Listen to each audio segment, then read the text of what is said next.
오늘은 특별한 날입니다. 죽음을 이기고 다시 사신 예수님을 기념하는 부활주일이기도 하고요. 그리고 2022년도 4월 17일 곁에 있는 교회라는 이름으로 부활주일에 첫 번째 예배를 드린 창립기념주일입니다. 벌써 4년이나 되었더라고요. 그리고 오늘은 또 4월 5일이죠. 메마른 땅에 우리가 미래를 보며 나무를 심어야 된다 라고 이야기하는 식목일이기도 한 날입니다.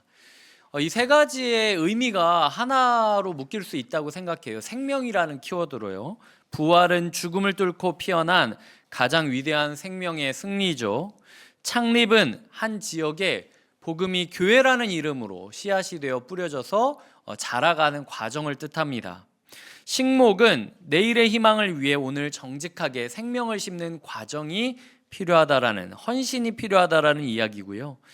그렇기 때문에 우리 교회 가운데 생명이 있는지, 그리고 생명력이 넘치는지를 항상 고민해보고 또 살피며 감사히 여겨야 된다라는 생각이 들어요. 오늘 부활, 그리고 창립, 그리고 그 식목, 이 세 가지 의미를 주면서 생명을 묵상하게 하신 하나님께 감사의 박수를 올려드리겠습니다. 감사합니다. 생명에 있어서 가장 필요한 건 과정이라는 생각이 듭니다. 아이가 태어나고 방치하면은 아이를 죽이게 되는 거죠. 나무를 심고 관리를 하지 않고 그냥 내버려 두면은 나무 그냥 말라 죽고 한순간에 행사로 끝나게 되는 거죠.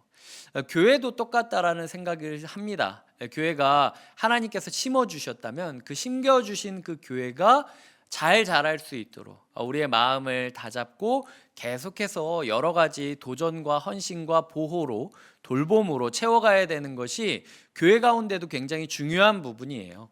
올해 우리가 창조자가 되신 예수님을 기억하면서 우리의 교회 가운데 창조적인 도전들을 계속하자라고 하는 것 또한 교회의 생명력을 계속해서 이어가고 자라가기 위한 과정이라고 여겨주셨으면 좋겠습니다. 아실지 모르실지 모르겠지만 우리 교회 가운데 오늘 이 순간만 하더라도 주보나 우리가 받는 여러 가지 것 가운데 생명의 도전과 모험들이 꽤 많이 녹아져 있어요. 제가 몇 가지만 예를 들어보도록 하겠습니다. 자, 먼저 오늘 보시면은 저희가 예배 끝나면은 계란을 받아 가실 거예요. 저희가 교회에서 계란을 준비하려고 하다가 한 가정이 이번 부활주일 계란을 성도님들한테 나누고 싶다라는 마음이 드셔가지고 무명으로 계란을 준비하셨습니다. 어제는 한 20명 정도 되는 봉사자들이 아침 일찍부터 오셔가지고 계란 포장을 하셨어요. 우리가 이제 계란을 먹고 계란을 누릴 때 내가 했다 이런 사람 없죠. 내가 쌌다 또 이런 사람 없어요. 특별부흥회 이후에 어제 8시 정도부터 아침부터 여기 청소하셨던 다락방 식구들도 또 있습니다. 이런 부분에 있어서 우리의 마음 가운데 우리가 모르게 이 생명이 이어지는 교회가 되기 위해서 끊임없이 도전하고 헌신하고 애써주시는 분들이 계시다라는 거죠. 오늘 봉헌 시간을 보셔서 아시겠지만 오늘부터 저희가 연초 송구영신 예배 때 이야기 드렸듯 다락방별로 한두 명씩을 저희가 자원을 받아서 봉헌 시간대에 그분들이 봉헌하는 시간을 가지고 있습니다. 이제 이런 모험들이 시작되는데 사실은 저 뒤부터 여기까지 가지고 오는 거 어렵지 않아요. 하지만 이런 과정 자체를 통해서 예배에 함께 뛰어들고 함께 고민하고 함께 만들어가겠다라는 의지가 담긴 거죠. 그러니까 창조적인 사역이라는 게 꼭 그렇게 무겁고 어렵고 신박한 것만은 아니다. 정말 예배가 예배되기 위해서 우리가 노력해야 될 부분이 무엇일까? 바꿔야 될 부분이 무엇일까? 집중해야 될 부분이 무엇일까? 헌신해야 될 부분이 무엇인가? 이런 부분에 있어서 조금씩 모험을 시작하는 것이 바로 창조적인 사역이라고 생각합니다. 이 광고를 보시면 꿈넘어 꿈 프로젝트도 있죠. 저희가 2022년도부터 29교회, 분당우리 교회 그리고 자원하는 많은 교회들이 건강한 교회 조금만 밀어주면은 뭔가 이렇게 딱 터질 것 같은데 그 한 걸음을 갈 여력이 없어서 힘들어하고 있는 교회들을 찾아서 돕기 위해서 저희가 애를 쓰고 있습니다. 이번에 또 새로운 지역을 놓고 저희가 기도를 하고 있는데요. 근처에 계시는 이제 기억나는 고향 목사님이라든지 고향 교회라든지 아는 교회들 중에 마침 이 지역인데 괜찮겠다라고 하는 분들이 있다면 연락해서 신청해 보시라고 하면 돼요.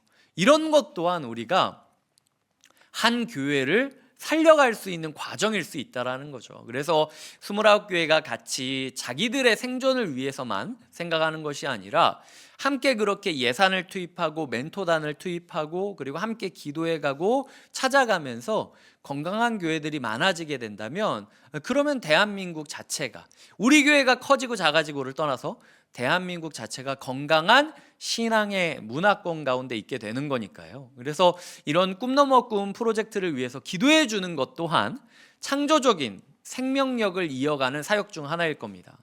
마지막으로는 저희가 연초부터 기획했던 건데요. 부활주일에 맞춰서 시작하려고 지금까지 아껴오던 것들을 광고에 넣었습니다.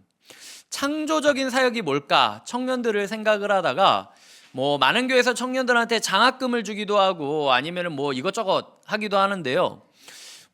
봉사를 하기 위해서 청년들이 돈을 내라, 아니면 장학금을 줄 테니까 헌신해라, 이런 식의 이야기가 아니라 진짜 이 시대를 살아가는 청년들한테 도움이 되는 게 뭐가 있을까 고민을 하다가 저희가 기독교 윤리실천위원회랑 기윤실이랑 협업을 해서 이 기독교 청년들 재무교육을 준비를 하고 있어요. 그래서 기독교인으로서 내가 돈을 어떻게 대해야 되는지, 어떻게 모아야 되는지, 어떻게 써야 되는지를 강의를 지금 준비하고 있고요. 그래서 19일 날 2시 반이 되면은 어린이 부실에서 진행을 하게 될 예정입니다.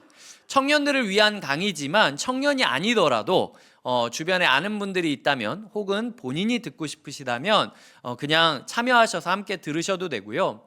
그 중에 저희가 6명 정도를 뽑아가지고 6명 정도를 뽑아가지고 저희가 실제로 1대1 재무 컨설팅을 해드리려고 생각하고 있습니다. 그러니까 강의만 듣고 끝나는 게 아니라 정말 그 전문가랑 본인이 썼던 한 달 지출 내역이랑 수입 내역이랑 이런 것들을 검토해가면서 내가 어떻게 건강한 그리스도인으로서 재정 안정성을 꾀하려면은 어떤 부분을 줄이고 어떤 부분을 모아야 되는지를 컨설팅을 받으려고 해요. 그래서 그 모든 비용을 교회가 될 뿐만 아니라 그렇게 몇 달 동안 컨설팅을 받으면서 어느 기간 동안 저희가 이야기하는 금액을 모은 청년한테는 교회가 거기에 플러스 알파로 얼마를 더 보태줘 가지고 목돈을 만들어줘서 그 돈으로 또 본인들이 꿈꾸는 미래를 그려갈 수 있도록 도움을 주려고 생각하고 있습니다. 이게 저희가 청년들이 지금 이 시대 가운데 무엇이 필요할까? 라는 고민 가운데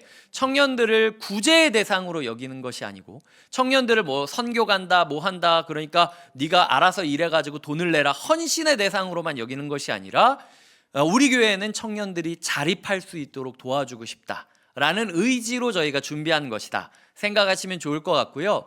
이 모든 준비 비용은 저희가 연초에 신년 감사 헌금으로 내셨던 것을 시드머니 삼아서 저희가 시작을 하게 될 예정입니다.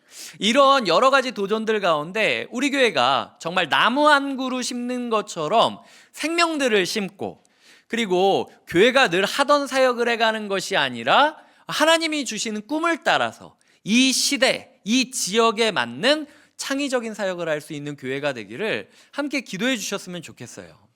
이런 부분에 있어서 우리가 계속해서 도전하고 노력을 해야 되는데요. 나 개인적인 신앙의 부분에 생명력이 있는가? 우리 교회 예배 가운데, 우리 교회 공동체 가운데 생명력이 있는가? 우리의 사역 가운데 생명력이 있는가? 여기서 가장 중요한 이야기는요, 오늘 1절입니다. 오라 우리가 여호와께로 돌아가자. 내가 생각하는 길로 가는 게 아니라요, 하나님께 돌아가는 과정이 필요하다라는 거예요. 내가 해왔던 길, 내가 생각하는 길, 내가 익숙한 길이 아니라 하나님이 원하시는 게 무엇인지 기억하면서 항상 하나님을 기준점으로 돌아가는 게 필요하다라는 거죠. 가끔 가다가 이제 운전을 하잖아요. 저는 길을 잘 모릅니다. 이 굉장한 길치라서 가끔은 내비게이션이 이제 새로운 곳에 신방하자라고 하면은 아파트 단지에서 제가 1시간 동안 지하 주차장이 다 연결된 곳이었는데 거기서 1시간 동안 신방 갈 집을 찾으려고 헤맨 적도 있고요. 어느 날은 시골에 갔다가 이 내비게이션이 꼭 100m 후에 우회전하십시오. 그 100m를 감을 못 잡겠는 거예요. 그래서 우회전했는데 알고 보니까 그 길이 아니었던 거죠. 이렇게 길을 잃었던 적들이 있습니다. 그때 가장 빨리 목적지에 도착하는 비결은요, 원상태로 빨리 돌아오는 게 가장 빨리 갈 수 있는. 거기서 괜히 제가 길 찾겠다고 막 이리저리 헤매잖아요. 그럼 더 힘들어집니다. 그냥 꺾었을 때 어라 이상한 느낌이 들면 최대한 멈춰서 빨리 원상태로 돌아오는 게 가장 좋은 길이에요. 오늘 본문에 보면 여호와께서 우리를 찢으셨지만, 우리를 치셨지만 이라고 이야기할 때가 있잖아요. 그렇지만 주님께서 우리를 낫게 하실 것이고 싸매 주실 거니까 믿고 너희는 그냥 조금 손해보더라도, 조금 아프더라도, 조금 가슴 찢어지더라도 하나님께 돌아가는 걸 최우선으로 삼아라 라고 이야기하고 있거든요. 요즘 말로 따지자면 기름값이 요즘 엄청나게 높지 않습니까? 야, 톨게이트비 좀 낭비하더라도 아니다 싶으면은 그냥 톨게이트 나와가지고 다시 돌아오는 게 제일 빠른 거야. 괜히 네가 거기서 엉뚱한 데로 가겠다가 막 이리 가고 저리 가고 그러면 기름값만 더 돈다 너. 이 얘기랑 똑같은 거예요. 인생을 살아가다 보면은 우리가 뭔가 이상하다, 뭔가 잘못됐다 라고 느껴지는 순간들이 있습니다. 망설이면 안 돼요. 하나님께 돌아가야 됩니다. 하나님께 돌아가면 돌아가는 과정이 가슴 찢어지는 것처럼 괴롭고 누가 나를 막 때리는 것처럼 먹먹하게 느껴진다 할지라도 그 회개의 과정 끝에 하나님께서는 반드시 우리에게 가장 좋은 것을 주실 것이고, 그래 이게 가장 빠른 길이었구나 라고 우리가 깨달을 수 있게 된다라는 거죠. 이 찢다, 치시다 라고 하는 표현을 보면서 저는 운동을 할 때의 모습이랑 병원에 갈 때 모습이 생각나기도 했어요. 제가 운동을 할 때 운동 잘하는 분이 저한테 그런 얘기를 해주신 적이 있는데요. 이 근육이라는 게요, 찢어야 힘이 세지고 찢어야 커진다고 하더라고요. 저는 근육이 크지 않으니까. 그분이 저를 가르치시면서 막 옆에서 참견하시면서 이야기하셨던 게 이렇게 하면 안 된다고. 조금 더 무거운 거 해가지고 이렇게 죽겠다 싶을 정도로 이렇게 해야 근육이 좀 아프고 배기고 못 움직이더라도 그렇게 힘이 쌓여지고 근육이 만들어진다 라고 이야기를 하는 거예요. 대신 그분이 또 하셨던 이야기가 뭐냐면, 그렇다고 너무 무거운 거를 짊어지고 혼자 하면 근육이 파열된다는 거죠. 결국은 그분이 저한테 PT 권유를 하신 건데, 네, 그러니까 이제 너무 가벼운 거를 이렇게 들면서 헛수고하지도 말아라. 그거 해봤자 건강에 그렇게 막 도움이 되진 않는다. 너무 무거운 거라면은 파열된다. 즉 신뢰할 수 있을 만한 전문가를 모셔서 그 전문가의 지도하에서 내 근육이 부하가 걸리는 동시에 파열되지 않는 적정선을 유지하는 것이 필요하다. 그러면 성장할 수 있다. 그러면 건강해질 수 있다. 그러면 강해질 수 있다. 라고 이야기하는 거죠.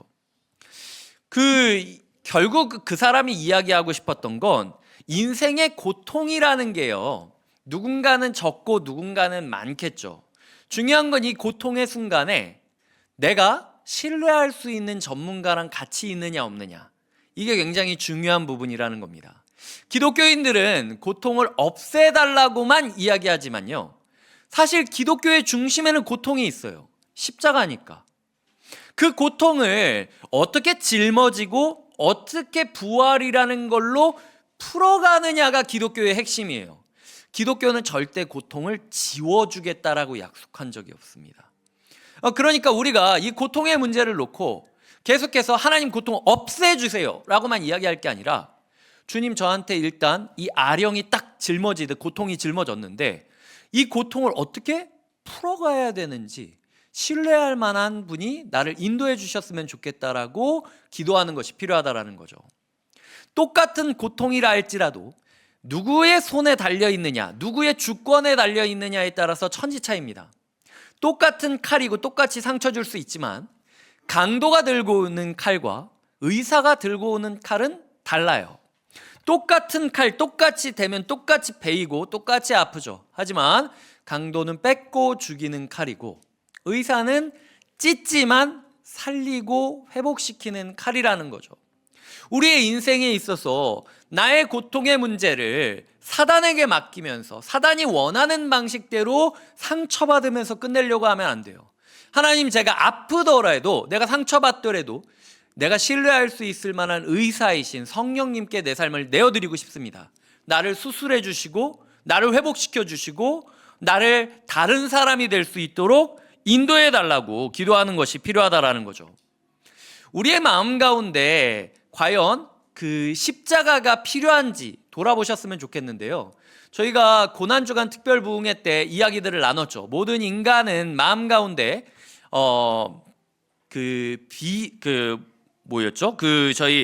모든 인간은 마음 가운데 비겁함과 그리고 시기심과 탐욕이 있다라고 이야기 드렸습니다. 그리고 또 이제 제가 이야기 드렸던 것은 괜찮다라고 이야기하지만 사실 안 괜찮다.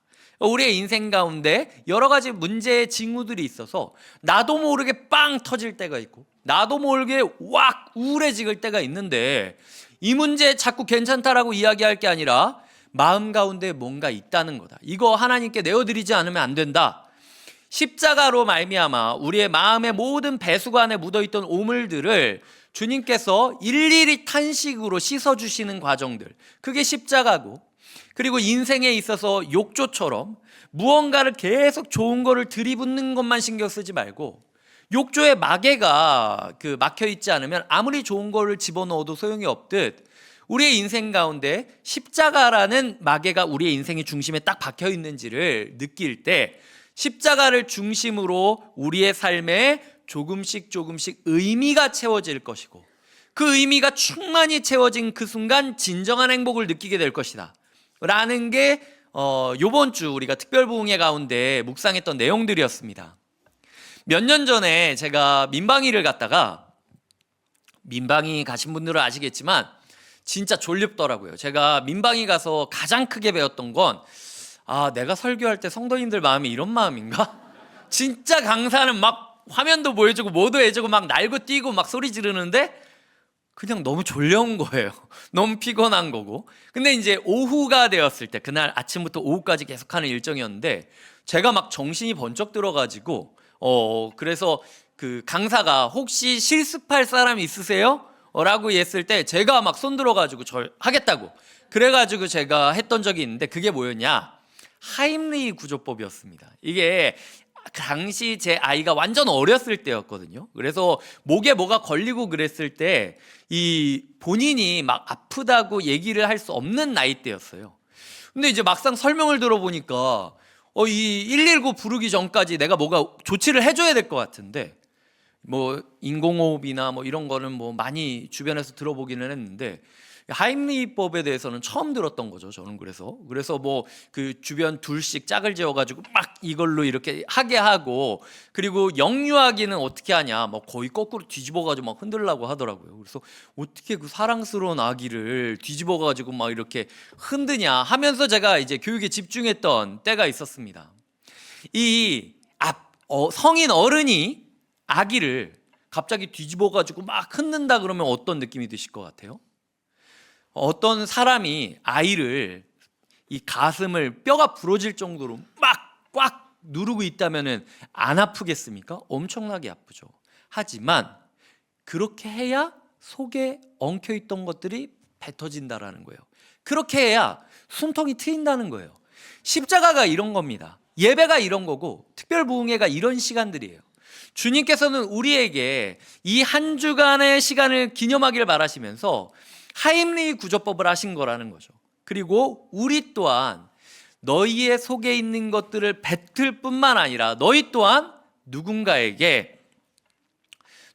속에 막혀 있던 것들, 아까 이야기 드렸던 비겁함, 시기심, 탐욕, 그리고 좌절감, 열등감, 죄책감, 우울감, 이런 것들이 다 예배 가운데 신앙 고백과 간증으로 쏟아져 나가기를 원하고 계시다라는 거예요. 그러기 위해서 십자가를 우리 가슴에 빡 빵 치고 계시다라는 거죠. 그렇게 우리 가운데 십자가가 심장에 펑펑 이렇게 다가오는 그런 예배를 누리기를 꿈꾸셔야 돼요. 그게 신앙생활이라는 거죠. 예수님께서 우리를 붙잡고 이렇게 회복시키고 싶은데 어린애 같은 한 존재가 나 너무 아파서 그거 못하겠다고, 내가 그냥 이렇게 치겠다고, 이게 우리 신앙생활 아닙니까? 내가 성경 보겠다고, 내가 알아서 하겠다고, 내가 알아서 기도할 테니까 신경 쓰지 말라고, 꼭 그렇게까지 극단적으로 뭐 예배드리고 특별부흥회하고 뭐 훈련받고 뭐 이러지 않아도 그냥 제가 알아서 이렇게 하겠습니다. 이 가슴만 아프고 막혀 있는 게 풀리진 않는다는 거예요. 우리의 마음 가운데 주님께서 말씀하고 있는 거죠. 주님께서 우리를 찢으실 때가 있죠. 마음이 찢는 것처럼. 주님께서 우리를 때릴 때가 있죠. 심장이 막 멎을 정도로 막 뻥뻥 때릴 때가 있죠. 이러다가 갈비뼈가 부러지겠다라고 느낄 정도로. 하지만 그럼에도 불구하고 우리 기억해야 된다는 거예요.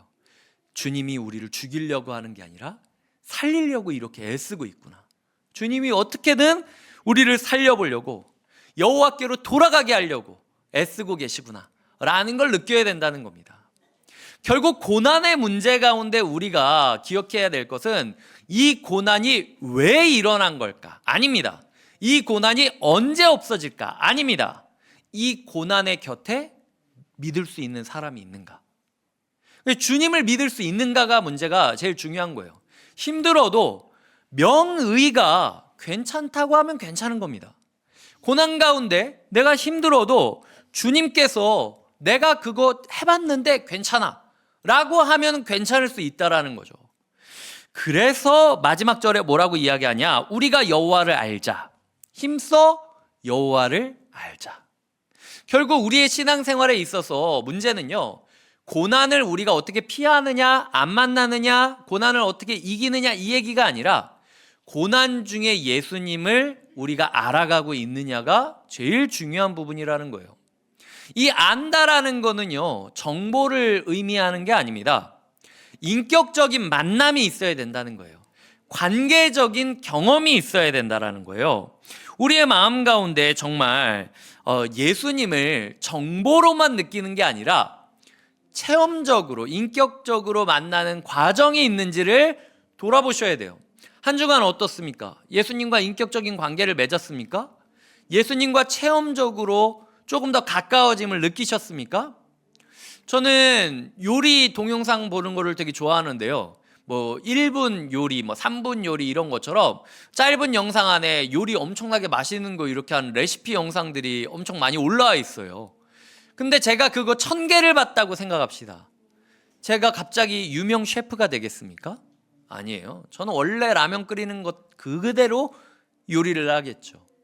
중요한 건 내가 얼마나 많은 동영상을 보고 얼마나 많은 정보를 습득했느냐가 아니라 우리의 삶에 있어서 실제로 요리해 본 적이 얼마나 있느냐, 실제로 장봐오고 실제로 따라해보고 실제로 그것을 먹어본 적이 얼마나 있느냐, 이게 중요하다라는 거예요. 안다고 해서 아는 게 아니라는 거 아시죠? 관계를 맺다 보면요, 이 분명히 내가 이 지구상에서 이 사람만큼은 제일 잘한다 생각해서 결혼한 거거든요. 그래서 결혼한 첫날부터 아는 거죠. 우리는 내가 아무것도 모르고 있었구나. 그거를 인정해야만 돼요. 내가 임신해서 내 유전자로 나온 아이인데도 불구하고 모르겠어요. 얘 도대체 이게 어디서 나온 거지? 라는 생각이 들 때가 있잖아요. 그러니까 이런 부분에 있어서 하나님께서는 우리 모두에게 안다고 생각하는 마음을 비우고 알아가려는 마음이 중요하다. 이게 관계에 있어서 핵심이라는 거예요. 모든 관계에서는 나는 당신을 영원히 모를 수도 있지만 그럼에도 불구하고 당신을 끝까지 알아가고 싶습니다. 저는 이게 사랑이라고 생각해요. 주님께서는 우리와 알아가고 싶다라는 거죠. 이 19세기 러시아의 테오판, 세인트 테오판이라는 사람이 이런 이야기를 했습니다. 하나님에 대한 지식은 밀가루와 같다. 하나님을 향한 사랑과 묵상은 누룩과 같다. 누룩이 없는 밀가루는 부풀어 오르는 빵이 될 수 없듯 사랑과 묵상이 없는 지식은 영혼에 아무런 생명력을 줄 수가 없다. 교회 다녀서요, 하나님에 대한 인포메이션을 받는 시간이 아닙니다. 교회에 다닌다라는 것은요, 하나님을 사랑해가는 과정이에요. 주님께서는 우리에게 묻고 계시는 겁니다. 어제보다 오늘 날 더 사랑하니? 어제보다 오늘 날 더 사랑하기 위해서 한 걸음 다가가고 있니? 그러면 됐다는 거예요. 제자들이 뭐 예수님에 대해서 모든 걸 다 알고 그래서 제자가 된 겁니까? 아니에요. 그냥 나는 주님을 사랑합니다. 베드로가 결국 요한복음 마지막에 예수님한테 그렇게 얘기하잖아요. 내가 주님 사랑하는 걸 주님 아시잖아요. 요 얘기밖에 못하는 게 신앙생활이지만 거기에 하나님은 모든 걸 던지신다는 거죠. 베팅하신다는 거죠. 그거면 됐다고 하시는 거예요. 요한복음 17장에 보면은 예수님의 기도가 나와요. 예수님이 기도할 때 뭐라고 시작하냐면 17장 3절에 이렇게 기도합니다. 영생은 곧 유일하신 참 하나님과 그가 보내신 자 예수 그리스도를 아는 것이니이다. 예수 그리스도를 아는 게 영생이에요. 영원히 사는 게 영생이 아닙니다. 독방에서요, 아무도 없이 영원히 살라 그러면 축복입니까? 저주입니까? 저주입니다. 우리가 불덩어리에서 정말 싫어하는 사람과 꼴도 보기 싫은 사람과 영원히 있어야 된다 그러면 그 영생이 축복입니까? 저주입니까? 저주죠. 영생은요, 예수님을 사랑해가는 과정, 하나님을 하는 과정이고요. 그 사랑 안에서 영원히 사는 게 영생인 거예요. 그러니까 오늘 우리가 살아가면서 예수님의 사랑을 기억하고 예수님의 사랑을 감사히 여기며 예수님의 사랑과 함께하고 있는 분이 있다면 그분은 지금 이 세상에서 천국을 누리며 살아가고 있는, 천국을 미리 맛보며 살아가고 있는 사람이라는 것이죠. 이 요한복음 17장 기도 마지막에는 이렇게 나옵니다. 내가 아버지의 이름을 그들에게 알게 하였고 또 알게 하리니 이는 나를 사랑하신 사랑이 그들 안에 있고 나도 그들 안에 있게 하려 함이니이다. 네가 알고 싶다고 알려지는 게 아니야. 내가 알려주겠다는 거야. 그러니까 마치 하임리히법 할 테니까 다가오라고 하는 아빠한테 애가 몸을 맡기라는 거예요. 아니 아빠인데 나를 이렇게 거꾸로 뒤집어가지고 흔든다고 나 토할 것 같은데? 이런 얘기하지 말고 아빠한테 몸을 맡기라는 거예요. 하나님의 사랑이 있고 예수님의 사랑이 우리 안에 있기 때문에 그 사랑이 우리를 예수님의 알무로 우리를 인도해 간다라는 거죠. 그렇기 때문에 우리가 여호와를 알고 힘써 안다라는 건 신앙생활을 위해서 노력하자는 게 아니에요. 막 혼자서 이걸 하자는 게 아니죠. 저는 주님이 필요합니다. 저는 주님한테 삶을 맡길게요 라고 이야기하는 순간부터 우리는 힘써 하나님을 아는 사람으로 바뀌어갈 수 있다는 거예요. 이런 삶에 있어서는요, 치료 과정이 반드시 동반됩니다. 2절에 이렇게 나오죠. 여호와께서 이틀 후에 우리를 살리시고 셋째 날에 우리를 일으키신다 라고 이야기를 하죠. 그리고 이런 부분에 있어서 이틀, 셋째 날 과정이 필요하다라는 거예요. 우리가 고난을 받지만 어느 시간이 지나면 주님께서 살리시는 때가 있고 또 어느 시간이 지나면 우리를 일으키시는 과정이 있다라는 거죠. 신앙생활은요, 과정이 있습니다. 갑자기 수술 끝났다고 나 수술 끝났으니까 이제 엄청나게 뭐 밥도 막 맘대로 먹고 운동도 바로 시작하겠다. 이게 가능합니까? 어느 정도 죽 먹으면서 이거 소화기관 좀 지켜봐야 된다라고 하면은 기다려야 돼요. 어느 순간 몇 달 동안은 재활해야 된다 그러면 재활해야 돼요. 주님께서는 신앙생활이 과정 가운데 있음을 이야기하면서 너희가 포기하지 말고 그 과정을 거쳐야 된다라고 이야기하시는 거죠. 신앙생활이 뚝딱 되는 게 아니라 과정이 있다라는 것. 오죽하면 예수님께서도 십자가에 못 박히신 게 금요일 오후였어요. 부활하신 게 안식일 다음날 주일 새벽이었어요. 그 시간 동안 기다리셨다라는 거죠. 예수님도 기다리셨어요. 그렇다면 우리가 전혀 다른 인생을 살기 위해서 당연히 기다려야 되지 않겠습니까? 근데 우리의 가운데 기다림을 못 참고 이 어둠 속에서 뛰쳐나가 버리는 사람들이 많이 있다라는 거죠. 준비가 됐을 때 아이가 나와야지. 준비가 되지 않은 상태로 아이가 나오면 위험합니다. 주님께서는 우리가 이 인고의 시간 동안, 기다림의 시간 동안 오히려 이 어둠 속에서 우리가 끝까지 소망으로 자라가기를 원하신다라는 거죠. 그게 준비가 딱 맞았을 때 주님께서 딱 태어나게 하신다라는 거예요. 모든 사람에게 이 거룩한 잉태의 시간이 필요하고 그 잉태를 준비해야 된다라고 이야기 드렸는데요. 저는 이 문장을 작성하면서 제가 어렸을 때 좋아하던 설교자 한 사람이 생각났습니다. 영국에 그 스펄전이라는 설교가가 있었어요. 제가 대학교 때 한참 이야기했던 것 중에 뭐가 있었냐면, 괴테는 내 나이 때 소설을 썼고 스펄전은 내 나이 때 설교를 했는데 난 지금 뭐 하고 있는 거냐. 제가 하나님한테 원망의 기도를 할 때 이런 기도를 굉장히 많이 했었습니다. 그래서 제가 스펄전을 되게 동경을 했는데, 이 사람이 19살 때 사역을 시작했어요. 영국에서 19살 때 사역을 시작했는데 지금 19이 전도사로 사역 시작한다 그러면 여러분 어떤 표정이실 것 같으세요? 인생을 아냐 네가? 약간 이런 표정이지 않겠어요? 처음에 이 19살 친구가 그 사역을 시작했을 때 런던에서 와서 사역을 시작할 때 사람들이 촌티난다고 했습니다. 시골뜨기다. 그렇게 모욕을 받으면서도 순수하게 열정을 다해가지고 정말 사역을 했는데, 한 2, 3년 정도 지나고 나서 22살이 됐을 때는 이 사람이 설교를 하는 걸 들으려고 10,000명 넘게 찾아오는 설교자가 돼요. 그리고 이제 아이도 태어난 지 얼마 안 되고, 그래서 이제 드디어 내 사역에 이제 피크가 올라가고 있구나, 이 정점에 올라가고 있구나라고 느껴지던 22살 어느 날이었습니다. 1856년 10월 19일 이 서레이 가든스 뮤직홀이라는 곳에서 사고가 있었는데요. 10,000명에서 12,000명 정도가 목사의 설교를 들으려고 다 앉아 있었는데 갑자기 설교 중에 누가 이해할 수 없게 이렇게 외친 거예요. 불이야! 건물 무너진다! 빨리 나가! 빨리 나가! 이렇게 이야기를 한 거예요. 그래서 사람들이 설교를 듣다가 갑자기 10,000명 정도가 비상구를 찾아서 엉키기 시작했습니다. 그래서 7명이 압사당해서 죽게 되고요, 28명이 중상을 입어서 후송된 사건이 일어나요. 불이 났느냐? 아닙니다. 그 사람이 왜 그랬을까? 잘 모르겠어요. 근데 중요한 거는요, 이 스펄전이라는 22살 목사가 그 모든 걸 지켜보고 있었다는 거예요.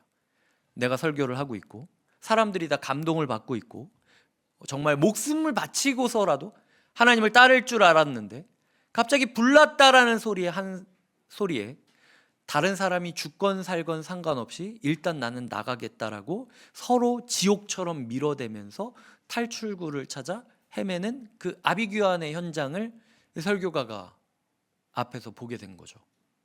그래서 결국은 사람들에 이끌려서 무사히 나오게 되고 이 며칠 동안 식음을 전폐하면서 잠을 못 자면서 방 안에 웅크려 있게 됩니다. 그 다음부터 이 스펄전이라는 유명한 설교가가 극심한 우울증에 힘들어하게 돼요. 결국 평생 동안 우울증으로 고생합니다. 이 웃기지 않습니까?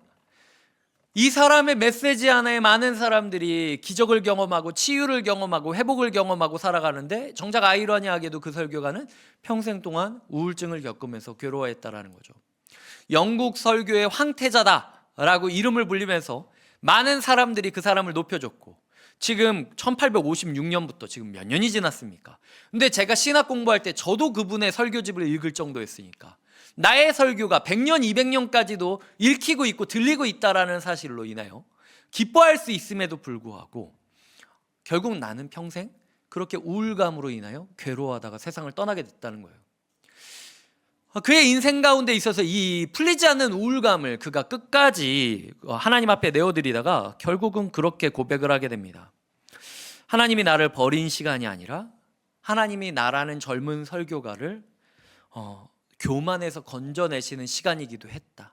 아직도 나는 그때의 그 일이 왜 일어났는지 모르고 하나님께서 그 일을 통해서 무엇을 하시려는지 잘 모르지만 적어도 확실한 건 그 사건 이후로 나는 내가 아무것도 아님을 깨달았고 하나님이 아니면 진짜 우리가 답이 없구나. 내가 막 이렇게 설교하고 다 들어도 하나님의 은혜가 없으면 우리가 서로 죽고 죽이는 아비규환이구나 라는 걸 깨달으면서 더 하나님의 은혜에 마음을 의지하며 살아가게 되었다라는 거죠. 그 침묵의 시간, 하나님이 왜 이렇게 나를 힘들게 만들까? 하나님이 나를 왜 이렇게 우울하게 만들까? 하나님이 왜 나한테 이런 일을 주셨을까? 라는 시간을 인내하며 견뎌가는 것이 필요하다라는 걸 깨달았다는 거예요. 그는 나중에 그렇게 힘들어하면서 쓴 일기장에 이런 문구를 적습니다. 달팽이는 오직 인내 하나로 방주에 도달했다. 달팽이는 오직 인내 하나로 방주에 도달했다. 노아의 방주에 온갖 짐승들이 다 들어가지 않았습니까? 달팽이는 어떻게 들어갔겠습니까? 날개가 있습니까? 빠른 다리가 있습니까? 어쩌면 남들은 하루면 갈 수 있는, 다른 동물은 하루면 갈 수 있는 길을 달팽이는 100년 전부터 준비했을 수도 있어요. 하나님께서는 하지만 그럼에도 불구하고 그 달팽이한테까지도 구원을 이루어주신다라는 거죠. 주님께서는 우리에게 묻고 계십니다. 우리가 진흙 바닥을 기어가는 달팽이처럼 느리게 느껴진다 할지라도, 남들은 왜 날개가 있고 남들은 다리가 있는데 나는 왜 이렇게 지렁이처럼 기어다니는 것밖에 할 수 없을까? 라는 생각이 듣는다 할지라도 약속을 믿고 분명히 둘째 날에는 살리시고 셋째 날에는 일으키시리라 라는 약속을 가지고 우리가 살아가는 인내의 경주를 하고 있느냐, 이게 신앙생활에 있어서 굉장히 중요하다라는 거죠. 주님께서는 우리에게 이게 개구생이 아니라고 이야기하세요. 3절에 말하죠. 그의 나타나심은 새벽빛같이 어김없나니. 저는 여러분들이 이 어김없나니라는 문구를 붙잡고 기도하면서 신앙생활 하셨으면 좋겠습니다. 하나님이 선전포고하시는 거예요. 어김없이 내가 오리라, 어김없이 살리리라, 어김없이 일으키리라, 어김없이 은혜 주리라. 매일 밤마다 어둡지만 새벽이 되면은 찬란하게 아침이 오듯, 그리고 당시 이스라엘의 계절이 원래는 건기가 있어서 막 쫙쫙 갈라지고 아무것도 못 심는 때거든요. 그때 이른비라고 불리는 가을에 비가 좀 내려요. 그럼 땅이 말랑말랑해지면서 씨앗을 뿌릴 수 있습니다. 또 그리고 한동안 비가 안 와요. 그러면 그 이른비의 은혜를 기억하면서 그 뿌려진 씨앗들이 최대한 밑으로 뿌리를 내리는데 전력을 다합니다. 어떻게든 물을 만나보려고. 그렇게 보이지 않는 곳에서 뿌리를 엄청나게 내리잖아요. 3, 4월이 되면 봄쯤에 늦은 비라고 불려지는 비가 내려요. 그 늦은 비가 그 끊임없이 내렸던 뿌리 가운데 만나는 순간 풍성한 열매가 맺어지기 시작한다라는 거죠. 주님께서 말씀하시는 겁니다. 너희가 살고 있는 이 시대 가운데 계절이 있듯 처음에 은혜로 만족할 것이 아니라, 영혼의 건기로 답답해할 것이 아니라 반드시 내릴 늦은 비를 사모해야 된다. 그때가 되면 니네가 모으고 싶어도 모을 수 없을 정도로 압도적인 은혜가 내려올 거야. 그때가 되면은 니네만 갖고 있는 게 아니라 당연히 은혜 가져가십시오 라고 이야기할 정도로 흘러 넘칠 정도로 은혜가 부어지게 될 거야. 그때가 되면 너의 노력과 너의 능력으로 살아가는 그런 시간이 아니라 하나님의 무한한 은혜를 감격하며 살아갈 수 있는 날이 올 거야. 너의 인생 가운데 건기가 올 때가 있고 이른 비가 있을 때가 있고 기다림의 시간이 있을 때가 있고 늦은 비가 올 때가 있죠. 우리의 인생이 계속 그렇게 계절을 보내면서 살아가는 겁니다. 그러다가 나중에 모든 것이 끝나는 날 진정한 늦은 비가 되시는 예수 그리스도와 영원히 함께하는 거죠. 그래서 신앙생활에 정체감을 느끼지 않았으면 좋겠어요. 그게 정체감이 아니라 계절감이라고 이해하시면 편할 수 있다는 거죠. 내 영혼에 짝짝 말라지는 것 같은 건조함, 내가 문제인가? 누가 문제인가? 하나님이 문제인가? 이유가 뭔가? 아니에요. 그냥 그런 계절이 온 거예요. 우리의 마음 가운데 은혜를 받았다고 교만할 것도 아니고 은혜가 없다고 해서 좌절할 것도 아니라는 거죠. 주님께서는요, 우리가 힘써 여호와를 알아가다 보면 뿌리를 내리는 씨앗들처럼 힘써 여호와를 알아가려고 보이지 않는 곳에서 애를 쓰다 보면 비가 오는 그날 그 뿌리들이 뿌리 내린 만큼 은혜를 받아들일 거라고 이야기하고 있어요. 이게 뭡니까? 예배입니다. 예배. 힘써 여호와를 알아가는 시간은요, 예배에 집중하자는 거예요. 오늘 예배 드릴 때 은혜 못 받아도 괜찮아요. 건긴 거니까. 오늘 예배 받았을 때 첫 비를 만난 것처럼 생전 처음 느껴지는 감격이 있어도 감사한 일인 거죠. 하지만 거기로 끝낼 일이 아니라는 거예요. 어느 날 주님께서 늦은 비를 주실 때까지 우리가 끊임없이 은혜를 사모하면서 예배자의 태도를 갖춰야 된다는 거예요. 마르바돈이라는 한 사람은요, 예배를 거룩한 시간 낭비라고 정의를 내립니다. 예배는 얼마나 시간을 낭비했느냐에 따라 달려져 있어요. 예배의 성공은 내 기분이 얼마나 좋았느냐가 아니라 이 예배 한 번을 위해서 내가 얼마나 낭비했느냐가 좋은 예배를 드리느냐 아니냐의 관건이 된다는 거죠. 예배 드리는데 남들은 예배 시간 딱 맞추고 딱 끝나면 딱 나가버려요. 근데 난 예배 전에 조금 더 일찍 와가지고 말씀을 묵상하며 기도하고, 예배 후가 됐을 때 남들은 우르르 나가는데 나는 1분이라도 더 마음 가운데 예배의 은혜를 갈무리하다가 나가게 돼요. 그 낭비의 시간만큼 예배가 의미가 있어지는 겁니다. 우리의 마음 가운데 정말 이 예배를 은혜로 여기고 낭비로 여기고 우리가 이 예배 가운데 하나님을 알아가는 데 힘쓰고 있느냐, 설교를 듣고 정보만 느끼는 것이 아니라 이 예배를 통해서 받은 하나님의 교훈을 한 주 동안 살아내 보면서 관계적인 지식 그리고 체험적인 지식으로 예배자가 되어가고 있느냐. 주님께서는 달팽이 같이 가더라도 결국 그런 예배자는 방주에 도착할 것이다 라고 이야기한다는 겁니다. 말씀을 맺겠습니다. 호세아 선지자는 여호와께로 돌아가자, 힘써 여호와를 알자 라고 이야기하고 있습니다. 그러면 어김없이 은혜가 올 거라고 얘기하고 있어요. 아니, 많은 말씀이 있는데 이 말씀 붙잡고 살아가는 게 부활의 삶인 겁니다.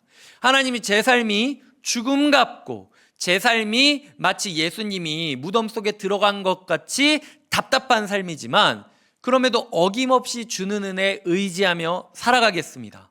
어김없이 주는 은혜 달라고 기도하면 된다라는 거죠. 우리의 마음 가운데 이 말씀 붙잡고 우리가 이제부터 시작되는 은혜를 누리면서 부활의 사람으로 살아가시길 주님의 이름으로 축복드립니다. 기도하시겠습니다. 셋째 날에 우리를 살리시고 일으키실 하나님을 기억합니다. 하나님 아버지, 우리가 이 약속에 우리의 인생을 던지게 하여 주시옵소서. 곁에 있는 교회가, 분당 우리 교회가 스스로를 찢고 스스로의 마음을 때리면서 생명을 심었을 때 여기까지 이루어졌듯, 하나님이 이제부터 우리가 그 교회 위에서 우리의 마음을 예배 가운데 찢고 우리의 마음을 말씀으로 때리며 하루를 보내고 한 주를 보내게 하여 주시옵소서. 우리를 통하여 부활의 생명이 커지고 이어지게 하여 주시옵소서. 예수님의 이름으로 기도드립니다. 아멘. 이 시간 우리가 여호와께 돌아가자는 마음으로 함께 찬양하도록 하겠습니다.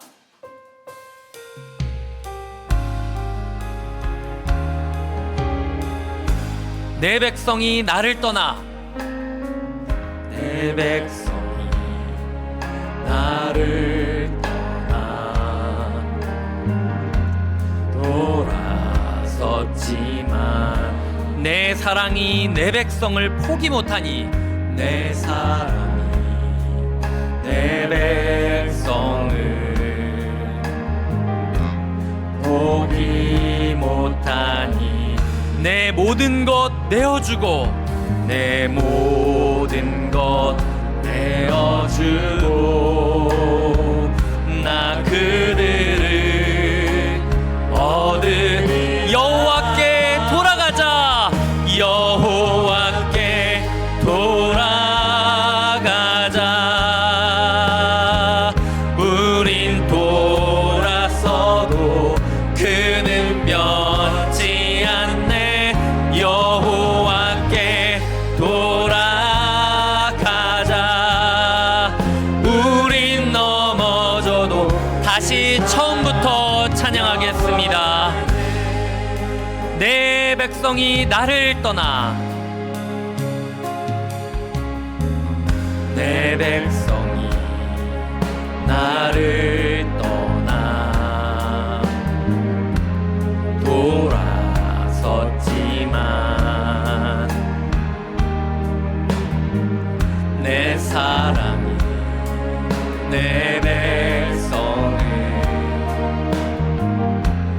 포기 못하니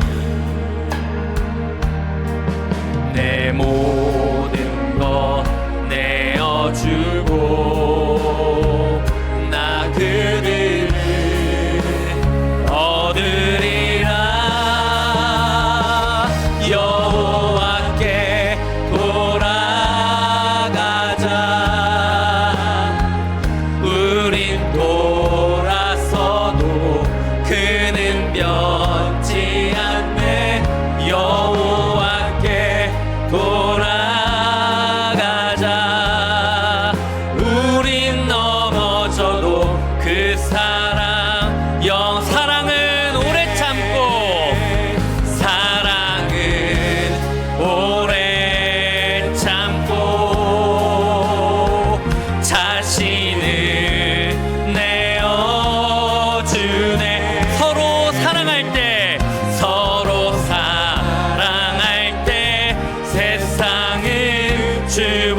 참고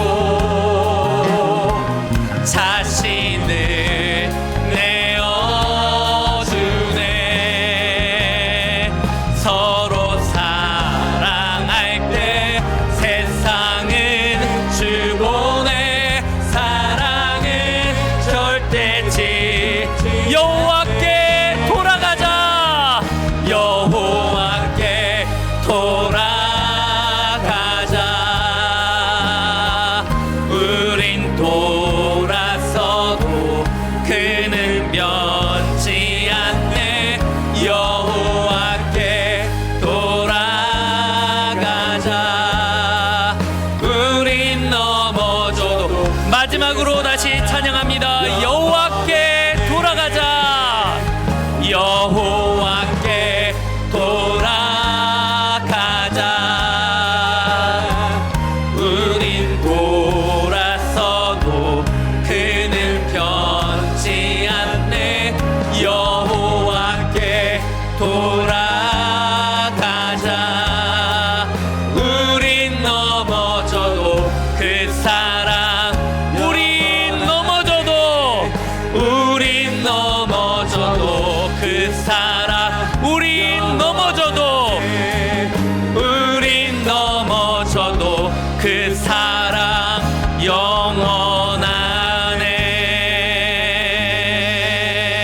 영원하네. 기도하시겠습니다.